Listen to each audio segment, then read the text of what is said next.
What's going on there, everyone? Alright, to another 2020 presidential candidate. Kamala Harris threatens to end filibuster rule to pass new Green Deal. Can we say authoritarian much? A dictator type much? Senator Kamala Harris, Democrat for California, is prepared to do whatever it takes to pass a new Green Deal, vowing to take executive action on even push to get rid of the Senate filibuster in order to get it done. During a CNN town hall Wednesday devoted to climate change and featuring Democratic presidential candidates, an audience member asked Harris how she would work with the Republicans to advance her goals related to the environment. Harris stated that she would try to reach across the aisle, but then discussed the measures she would take if this avenue failed. That's because she's already planned on the avenues because she doesn't plan on reaching across the aisle. If they fail to act as President of the United States, I'm prepared to get rid of the filibuster to pass the Green New Deal, the senator said, which I suggest to everyone who hasn't already look up the Green New Deal and read it. It's about implementing socialism and has drastically less to do with the actual environment. Harris, if elected president, would still need support from Senate Democrats to make such a change. The Senate has already altered its own precedent to allow for top-level nominees to be confirmed with a simple majority, but has kept the 60-vote threshold in place for conversational legislation. It is also unclear if a Green New Deal would win support of the majority in Congress. The sprawling plan aims to curb carbon emissions, but versions of the proposal have also included major economic measures like a job guarantee program. Like I said, it seems to be mainly, even AOC's former campaign manager, Saikat Chakrabarti, came out and got pretty much caught saying, yeah, it's really about implementing socialism. What more do you need? Harris expressed frustration Wednesday over GOP inactions as it relates to climate change and urged Republicans to question why more has not been done. As it relates to those Republicans in Congress, where I've been now for 2.5 years, every one of those members need to look at the babies, the grandbabies in their life, and then look in the mirror and ask themselves, why have they failed to act, she said. Our babies and grandbabies are gonna be just fine, unless y'all get into power and fundamentally destroy the U.S. Harris said she is ready to act, even if it means acting alone. Of course. Authoritarianism. Leaders need to lead, so lead, follow, or get out of the way. And get out of the way starting with Donald Trump, she said, later adding, I'm going to first attempt to work across the aisle, but if we don't see any traction there, yes, I will take executive action, and yes, I will do whatever necessary because this is about health and safety of our country and our world. Okay. Well, most of this is kind of BS from Kamala Harris.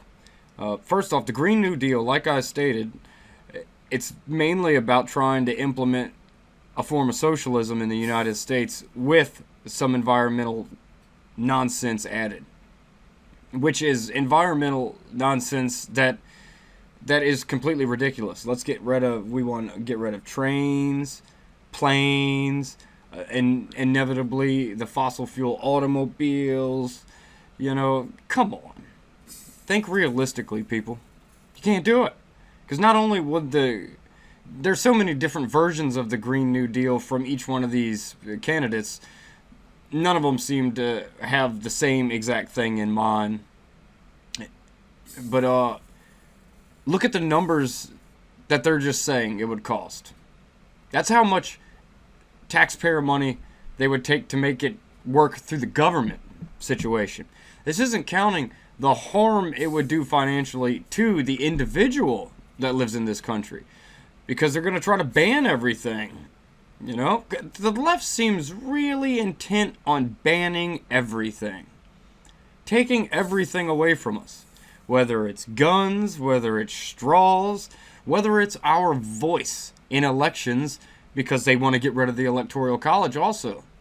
Have you noticed there's a trend in what the left does? They like to get rid of things that they seem as a threat to them getting in power. When we both have to, Republicans and Democrats have to play by the same rules, the same criteria. Yet for some reason they are obsessed with things that we have had in our institutions forever being such a problem. Because they see it as they just can't win with these things. Oh well, get over it. Fix your messaging, fix your policies, fix who you're actually trying to give your message to. Stop trying to swing these messages to the progressives. Progressives aren't but a small bit of a percentage of the whole voter electorate. Very small percentage. And if you notice, a lot of people in this country, from comedians to sports people to actors, all the people that are in the limelight are slowly getting fed up with it too. Especially the wokeness that the progressives have brought in. Everyone's fed up with that. But back to the story. The filibuster. The Democrats and Republicans, I will admit, when we were wrong too, have both hated the filibuster. But you know what that means? When both parties don't like it, it means they don't like it because it works.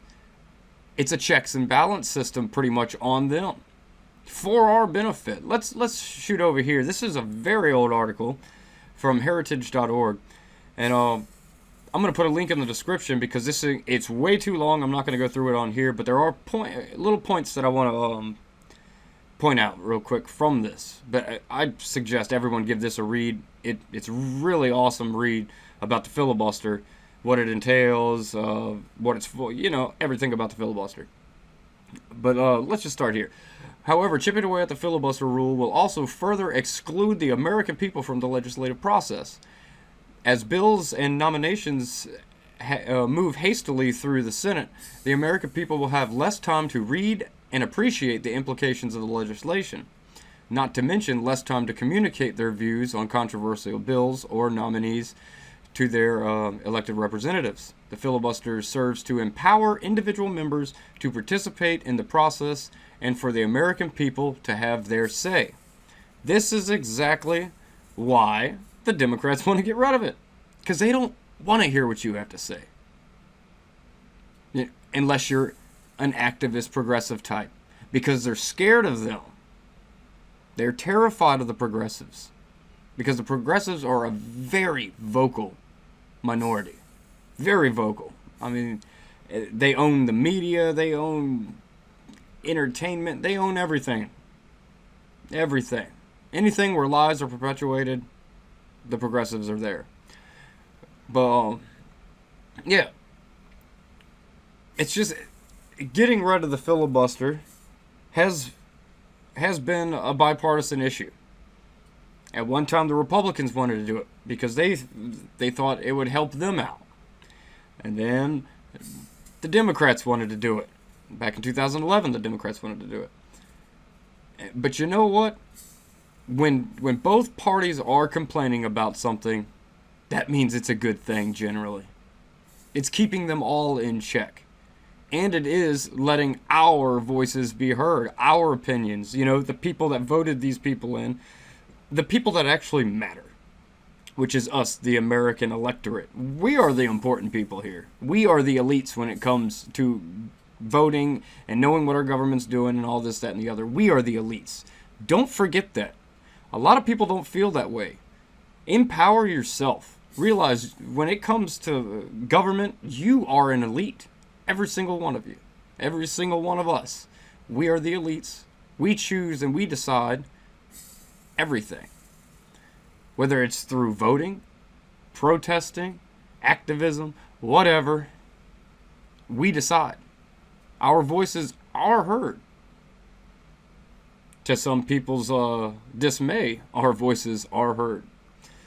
But yeah, the main thing I want to bring up about this is the fact that Kamala Harris It's just doing something politicians have done forever when they don't think they have a real chance of winning. Or their party doesn't have a real chance of winning. They try to get rid of the foundations that they think are keeping them from moving ahead. That's why they want to get rid of the filibuster rule. That's why they want to get rid of the Electoral College. They don't want us, the people, to have an opinion. Or have our opinion carry any weight. It's something that should be watched out. You know, we need to watch out for people like her. These are bad people. She has some evil in her. Just look at her scowl. That's a mean lady right there. That is a mean lady. Look at Tulsi Gabbard compared to her. Tulsi Gabbard, she's a beautiful woman. She's awesome. I don't like all of her policies though.